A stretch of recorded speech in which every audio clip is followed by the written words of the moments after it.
Meghan losing her chair in the royal family isn't just another royal hiccup. It's the kind of moment that sends shock waves through an institution that's built on tradition, placement, and symbolism. When a chair disappears in that world, it's never about furniture. It's about standing, status, and who still has the right to be called part of the inner circle. And right now, Meghan Markle isn't on that list. It's been building for a while. You can feel it in the way the family moves, how they communicate, and how they want to be seen after the years of tension. The royals have a way of speaking without using words. They shift people around, change the order of things, and suddenly the message becomes louder than any speech. So, when insiders began whispering that Meghan's seat, the one reserved for her during certain royal occasions, is no longer in place, it told the whole story. People who understand the palace say nothing is accidental. Every chair on a seating chart represents loyalty, rank, and acceptance. Meghan's chair didn't simply vanish, it was removed. The message is quiet, sharp, and final. She's not expected. She's not needed. She's not coming back. Whatever connection she once had to that world has been folded up and put away, just like the chair that once carried her name. It's amazing how far things have shifted. When Meghan first stepped into the royal spotlight, her spot was prepared with care. They made room for her. They tried to blend her into a system that survives on precision. And for a moment, it looked like it could work. She was celebrated, welcomed, and placed exactly where she needed to be. But over time, the relationship cracked. By the time she and Harry stepped back from royal duties, that chair was already wobbling. Now, it's gone, and no one in the family seems bothered to explain it. That silence has power. It tells the public that the chapter is closed. It tells the media that speculation won't bring her back into the room, and it tells Meghan that whatever space she once occupied has been assigned to someone else or simply left empty as a reminder that she chose a different life. Royal watchers have been buzzing about this shift. Some say the removal of the chair signals a firm boundary. Others think it's symbolic punishment for the interviews, the documentaries, and the book that painted the palace in a harsh light. Whether fair or not, the palace rarely forgets when it feels betrayed. And Meghan's years in California have not softened the tension. The royal system doesn't do well with uncertainty. It likes order, predictability, and loyalty. When someone disrupts that rhythm, the institution doesn't argue, it reorganizes. Removing the chair is the clearest sign that the family is reorganizing its image, its roles, and its future without Meghan in the picture. People who follow this saga closely say the timing isn't accidental either. With a monarchy facing its own internal challenges, they've been trimming away anything that distracts from their core message. Meghan has become one of those distractions.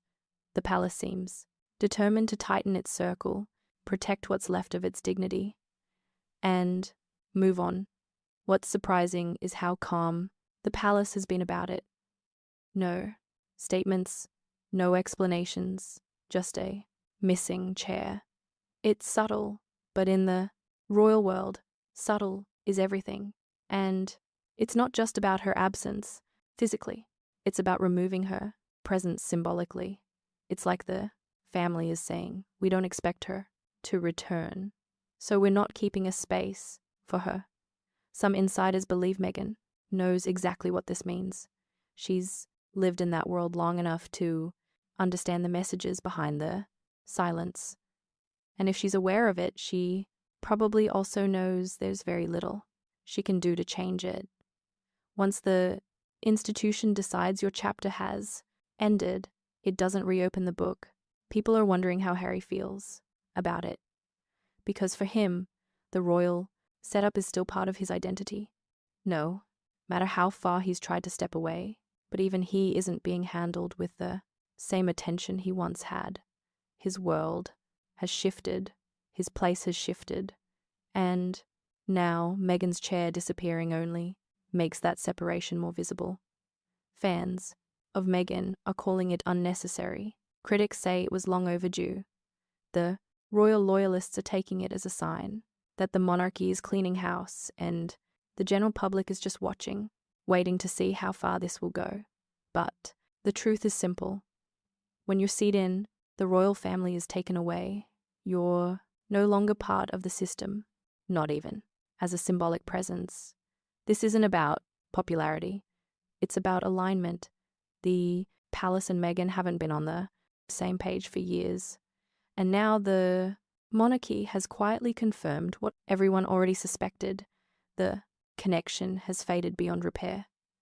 The chair is gone, and it won't be coming back. Not for Meghan, not even as a gesture.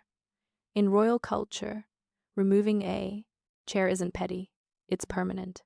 It means the space once reserved for you has been claimed by time, tradition, and a family that has decided to move forward without you. For the palace, it's closure. For Meghan, it's a reminder of how quickly things change once you step outside the circle.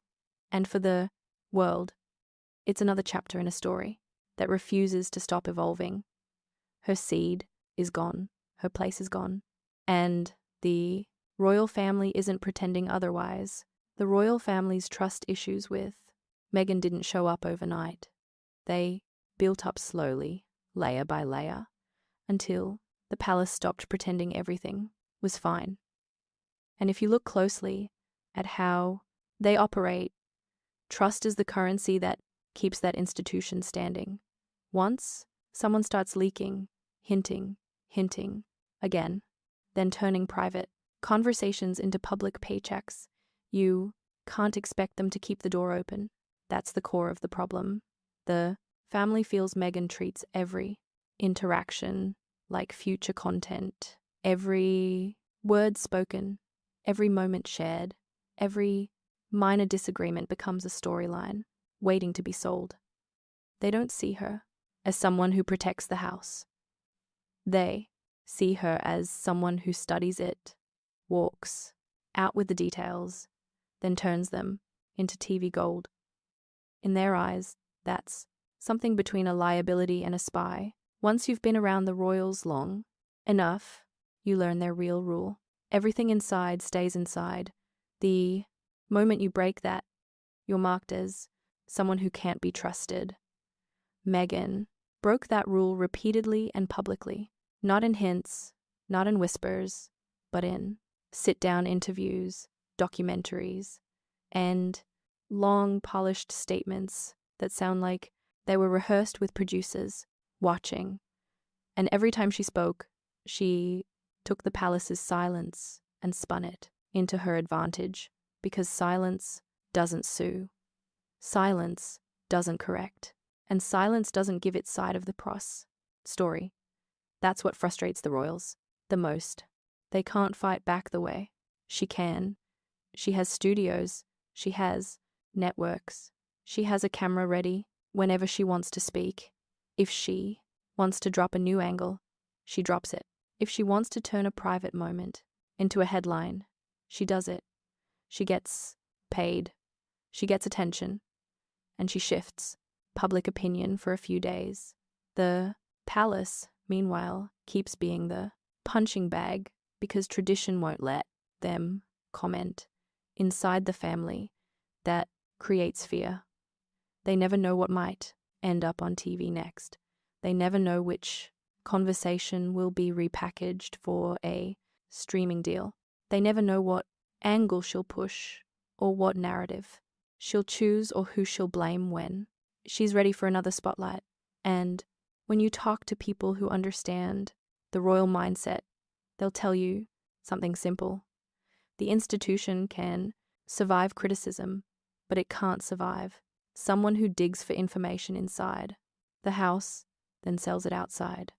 That kind of person becomes a permanent threat.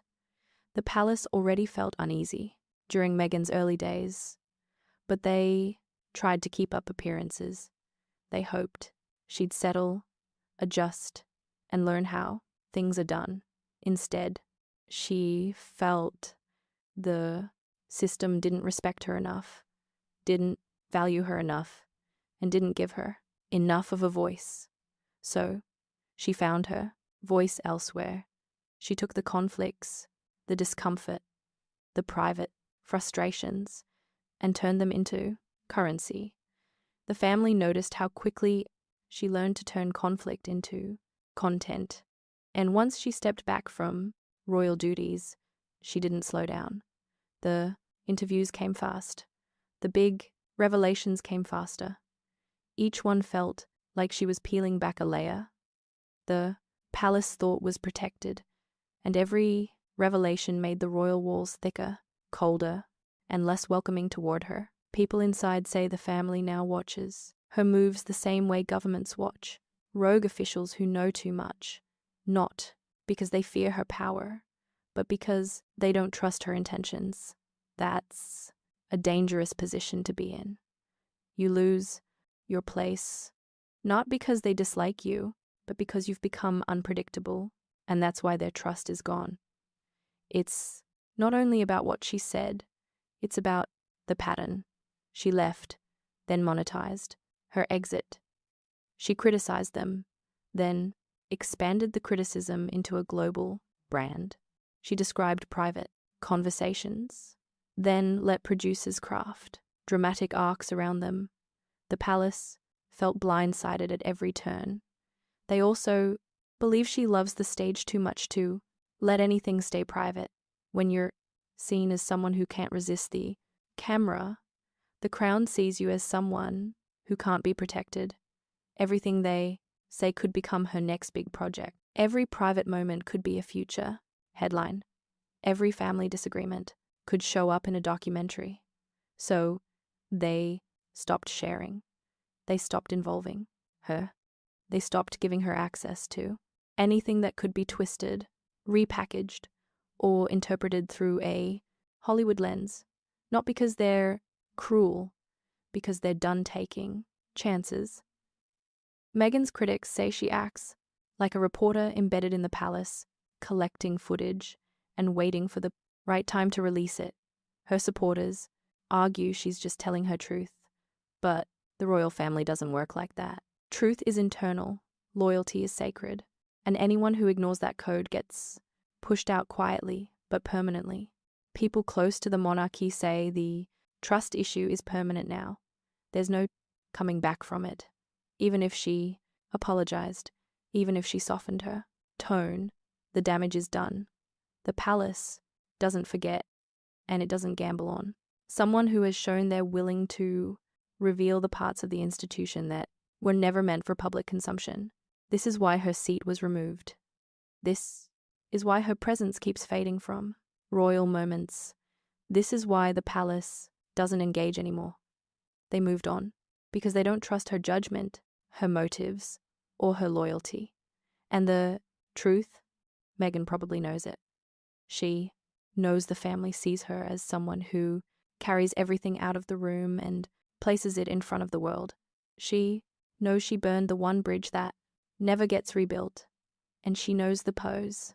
Palace will always see her as someone who used private access the way influencers use brand deals. The royal family is built on secrecy and stability. Meghan is built on expression and visibility. Those two worlds don't mix, they collide. And when they collide, one of them gets shut out. She chose the camera. Well, but the cost was the crown's trust. And once that's gone, it's gone forever.